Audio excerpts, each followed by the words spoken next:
এখন যারা সরকারে রয়েছেন, আপনারা আমানতদার, আপনাদেরকে আমাদের পক্ষ থেকে দায়িত্ব দিয়েছি। আমানতদারের দায়িত্ব হলো যাদের আমানত রাখা হয় তাদের কাছে সঠিকভাবে পৌঁছানো। কিন্তু দেখা যায় যে আপনারা আমাদের এই অর্থ আপনাদের কাছে আমানত রেখেছি, কিন্তু আপনারা রক্ষক ভক্ষক সেজে বারবার আমাদের দেশকে দুর্নীতির চ্যাম্পিয়ন বানিয়েছেন। বাংলাদেশের স্বাধীনতার পরে এবছরই 9,30,000 কোটি টাকার বাজেট ঘোষণা হতে যাচ্ছে।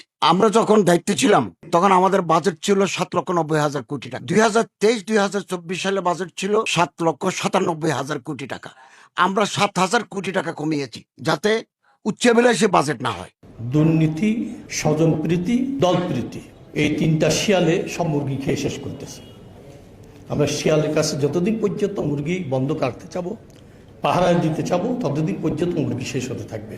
যারা জীবন দিয়েছে যে স্বপ্ন নিয়ে তাদের আকাঙ্ক্ষা প্রতিফলন করেন এবং এদেশের তরুণ প্রজন্মের যে স্বপ্ন নতুন বাংলাদেশ বিনির্মাণ এবং যে সংস্কারের যে স্বপ্ন নিয়ে বিপ্লব হয়েছে, আন্দোলন হয়েছে, এটা প্রতিফলন যাতে আমরা এই বাংলাদেশে দেখতে পাই। আসলে কোনো পরিবর্তন হয় নাই, সেই কদু এই সরকারও, বর্তমান বিএনপি সরকারও তারেক রহমানের নেতৃত্বে একই অবস্থা, কোনো পরিবর্তন আমরা পাইতেছি না। যারা দুর্নীতিবাজ, দুর্নীতি পরায়ণ, সামনে অনেক দুর্নীতি করবে, অনেক অপরাধ করবে, এইগুলা করে তারা বেঁচে যাবে, তারা স্বাধীন বিচার ব্যবস্থা চায় না। দেশের সর্বত্র সর্ব জায়গায় যে ঘুণ পোকা ধরেছে, এটা ইসলামী শরিয়ার আইন বাস্তবায়ন করা ছাড়া এগুলা কেউ নির্মূল করতে পারবে বলে আমার মনে হয় না।